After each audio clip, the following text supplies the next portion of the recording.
Mesdames, Messieurs, bonsoir. À la découverte de la caisse autonome de retraite des fonctionnaires Carrefour, notamment l'accident de travail, la maladie professionnelle et les différentes lois en faveur des travailleurs.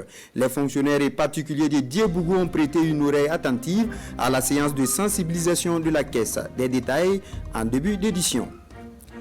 La loterie nationale burkinabé fait des heureux gagnants au nombre de 3 pour 3 chèques composés de 71 millions de francs CFA et de 2 fois 51 millions de francs CFA. La remise des lots dans ce journal. Merci de nous suivre. En prélude au Forum national des personnes handicapées prévu pour le 27 octobre prochain, le ministère en charge de l'action humanitaire a initié hier à Kaya une rencontre avec ces dernières. L'objectif étant de recueillir les doléances de cette couche sociale de la région du Centre-Nord à travers des échanges. Des détails dans ce compte rendu de Amadou Ouedraogo et de Jacques Ouedraogo.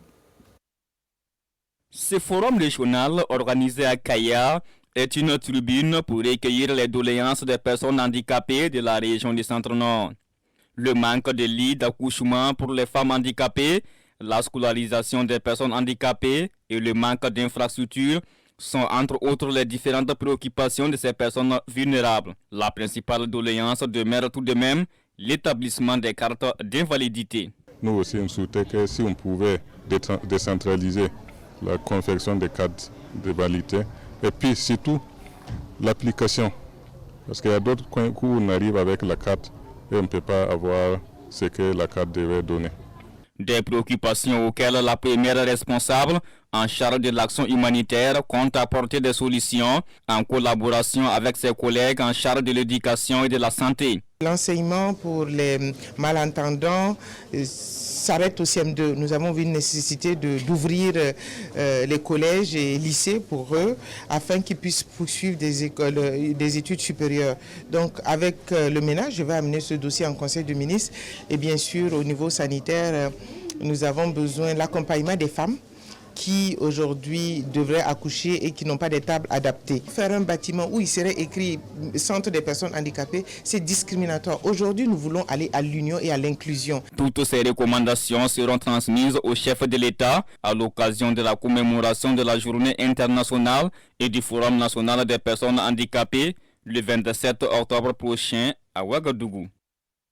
Mois d'octobre, période de rentrée scolaire, mais également pour les centres de formation professionnelle. Dans les Hauts-Bassins, le gouverneur a procédé lundi dernier au lancement de la rentrée académique dans un contexte de Covid-19 et d'insécurité. Il a invité tous les acteurs de l'éducation au strict respect des mesures barrières. Drissa Traoré, Sriki Milogo et Widia Rukia Sanou. Rentrée académique 2020-2021. Une rentrée marquée par la présence des autorités de la région des Hauts-Bassins au centre de formation professionnelle de l'Agence nationale pour la promotion de l'emploi ANPE. Après un tour dans les différents ateliers, Antoine Athiou encourage apprenants et responsables des lieux. Les apprenants sont prêts à reprendre les cours. Ils sont également prêts au respect des mesures barrières, puisque nous sommes dans un contexte sanitaire particulier et nous les avons exhortés à respecter ces mesures barrières. Sur un total de 71 centres de formation professionnelle dans les Hauts-Bassins, seulement 5 sont publics, soit près de 93% de l'offre de formation professionnelle assurée par le privé. Ce qui nous réjouit plus, c'est que la formation professionnelle était beaucoup plus négligée il y a très longtemps. Alors, on se rend compte que la tendance maintenant est à s'orienter vers la formation professionnelle, permettant aux acteurs surtout de sortir avec des compétences et de pouvoir aussi s'insérer et aussi de pouvoir évidemment créer leur propre entreprise. Entre 51 et 85%, ainsi varient les taux de succès aux différents examens professionnels de la session passée. Les acteurs sont invités à redoubler d'efforts en vue de rehausser ses performances. on en vient à cette actualité. La Caisse autonome de retraite des fonctionnaires Carrefour se présente davantage aux travailleurs à Diebougou. Des dispositions telles l'accident de travail et la maladie professionnelle, de même que le texte de loi qui les contient, sont vulgarisés par cette structure à l'endroit des fonctionnaires. Kassoum Tony et Lambert Souma. Les conditions de travail des agents de l'administration publique ne sont pas aussi reluisantes que cela pourrait paraître. Plusieurs dysfonctionnements sont constatés dans les différents bureaux visités. Le risque dû à l'insuffisance d'éclairement est le risque qui semble le plus élevé. Les risques d'électrocution. On a vu les câbles électriques qui traînent. Il y a aussi les risques d'incendie. Dans les bureaux, on a vu la matière inflammable en contact avec des câbles électriques. On a vu aussi des services qui ne sont pas clôturés. Les agents sont alors exposés à des accidents de travail et des maladies professionnelles. En cas de sinistre, la Caisse autonome de retraite des fonctionnaires se met en action selon le genre et la forme de l'incident. Cet agent a droit, premièrement, aux soins que requiert son état. Vous avez droit au maintien de votre salaire, c'est-à-dire que si vous ne pouvez pas travailler, on ne va pas arrêter de vous payer pour cela. La prise en charge va jusqu'à l'évacuation sanitaire hors du Burkina Faso. Les agents de l'administration publique sont désormais au parfum des textes régissant la prévention et la réparation des risques professionnels. De façon générale, nous avons apprécié tout ce qui a été dit ce matin et tout ce qu'il y a comme procédure lorsqu'on est face à un accident de travail ou bien lorsqu'on est en face d'une maladie professionnelle. Cette sortie terrain ici à Diebougou s'inscrit dans une opération de vulgarisation des textes protégeant les agents en service dans les administrations publiques. Lambert Souma, la santé de ces travailleurs et autres particuliers de la ville de Yakou reste cependant un défi pour un des fils de la province. Il a doté le CSPS de cette localité de matériel médico-sanitaire, de quoi renforcer les capacités du centre de santé pour qu'il puisse bien répondre aux besoins des populations. Sanoa Christine Koulibaly. C'est une solidarité qui s'exprime ici au centre de santé et de promotion sociale de Yakou. Un fils de la localité fait don de matériel médico-technique. Un don composé de lits d'hospitalisation, de matelas, de produits hygiéniques, d'un équipement complet en énergie solaire et d'une somme d'1 million de francs CFA pour renforcer le dépôt pharmaceutique. Je me suis associé avec plusieurs de mes amis qui sont venus de Ouaga pour que chacun mette la main dans la poche pour que nous puissions en tout cas subvenir aux besoins urgents de ces CSPS-là. J'ai apporté simplement ma petite pierre contributive. Moi, je veux qu'à travers ce don, ce soit le top départ pour que certains, beaucoup de ressortissants de la province puissent en tout cas venir en aide à d'autres CSPS de Yako.